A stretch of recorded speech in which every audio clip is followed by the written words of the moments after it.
This is vlog 1 for Practical Techniques and Strength and Conditioning module. For this vlog I'll be exploring two different athletes with non-optimal kinematics, with one being due to a motor skill issue and the other an issue of a lack of capacity. I'll also look to highlight where these two issues may be interlinked as well. First of all, we'll be looking at an athlete with a motor skill issue during a dumbbell split stance squat. This is an athlete who reports having limited experience of performing this exercise.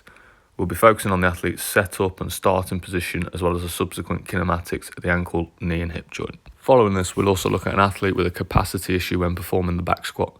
This, on the other hand, is an individual with experience of performing this exercise. We'll discuss the non-optimal kinematics in relation to a lack of range of movement at the hip joint. In this front-on view, I'd first like to highlight the left ankle working hard in single leg stance to stabilise through movement, with the foot positioned in a slightly adducted position. During the descending portion of the squat, we can see the athlete falling into a position of hip adduction with associated knee valgus. During this exercise, we would look to see the athlete maintain his frontal plane hip and knee position with the knee tracking forwards over the toes. This movement pattern is primarily driven by a technical failure to adopt a good starting position and not a capacity issue. There may, however, also be a capacity in terms of balance and single leg stance that we could look to address.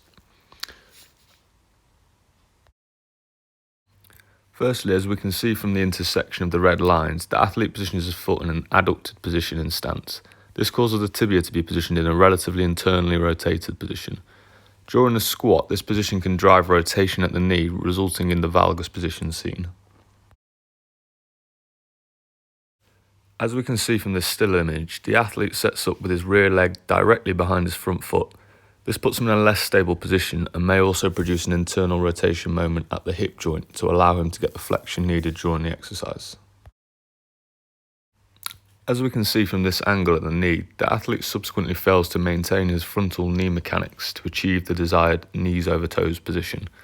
This is a direct result of the starting position and technical performance of this exercise, rather than, say, a lack of knee extensor or hip abductor external rotation capacity.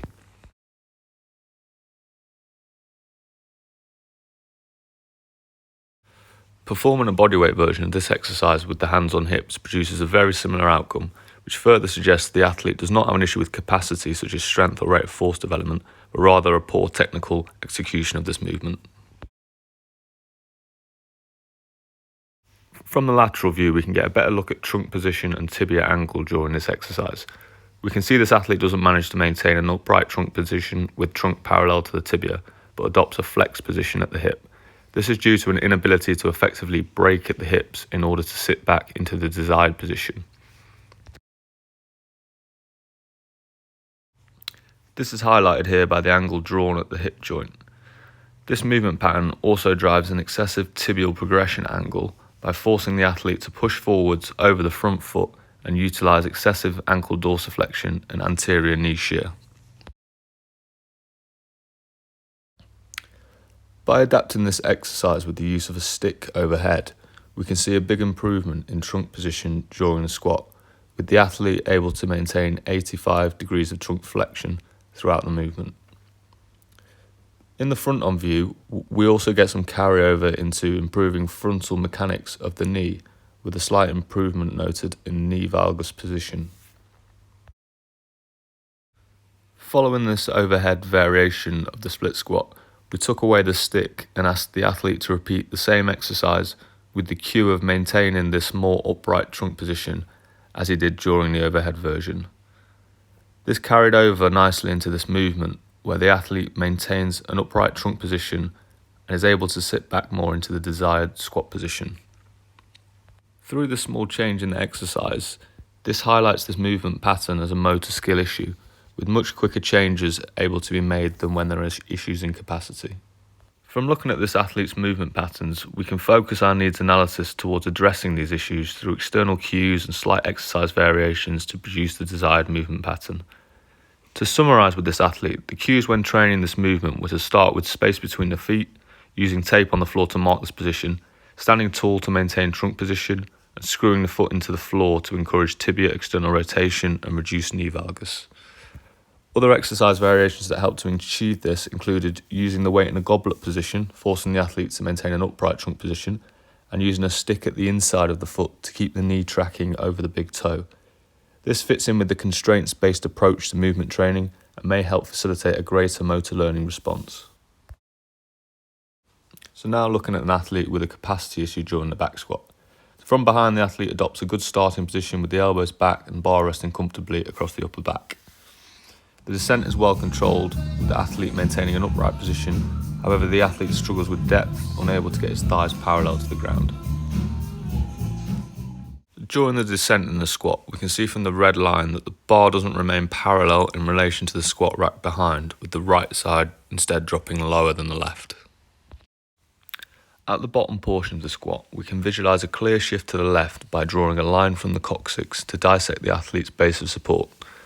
This is due to a shift to the left, which is a movement pattern they have adopted to avoid loading the hip into a flexed, internally rotated position. This is due to previous injury and a consequential lack of range at the hip.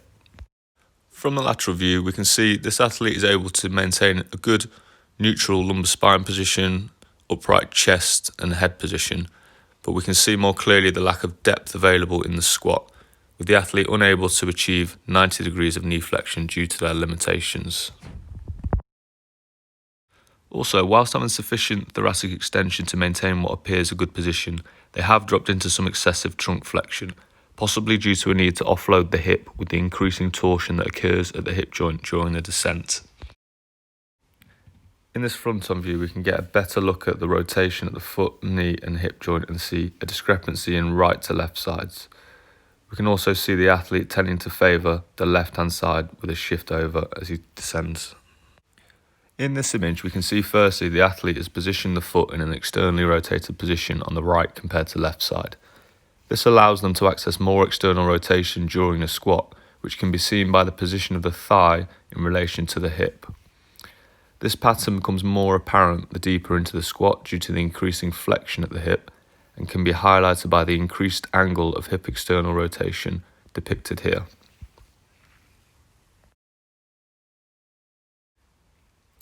In this image, the athlete has been asked to perform an active hip flexion test until the end of range and demonstrates a deficit in flexion on this right side, able to only achieve 90 degrees of hip flexion. As well as this, when we look from the top down, we can see the athlete also externally rotates the hip in order to access this flexion, which is a common pattern in people with a hip restriction. When we look at this athlete in a prone position, we can also see the difference in internal rotation on the right compared to left side. This restriction in hip range fits in with why they favour an externally rotated position during the squat and struggle to achieve an optimal squat depth. It's suggested that the athlete's squat pattern is primarily driven by a capacity issue, i.e. insufficient hip flexion and internal rotation at the hip joint. Not addressing this issue would probably result in little improvement in squat performance regardless of cues and practice. However, in the presence of a long-term capacity issue, the movement pattern may have adapted as a result, and it may be appropriate to include some movement retraining alongside addressing the limitations in order to improve performance. In summary, this athlete requires specific work to address this hip range of movement deficit and may also benefit from some movement retraining alongside this. As well as this, it is also necessary to use some alternative compound exercises.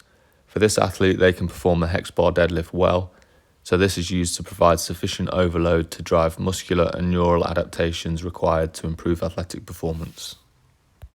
So to summarise, I hope to have highlighted the importance of identifying non-optimal movement by applying technical models. We've seen how this non-optimal movement in two athletes can be for two very different reasons and highlights the importance of understanding these reasons and being able to dress accordingly. I've also highlighted the importance of considering both approaches when coaching athletes, as there is rarely an isolated cause of a movement pattern and our athletes may benefit from a broader approach. We can consider how a long-term capacity issue may result in an attractive state for that athlete that may benefit from motor learning and appropriate coaching. We've also discussed how a motor skill issue can be consolidated by a capacity issue, as seen in the athlete with poor single leg stance during the split squat. It may have been that simply training single leg balance may have been sufficient to improve their kinematics. Finally, it's also important to consider that our athletes require a high stimulus in their weight room activities to improve performance or reduce injury risk. Where capacity or motor skill issues limit this, it's vital we find other exercise variations or ways to maintain this stimulus.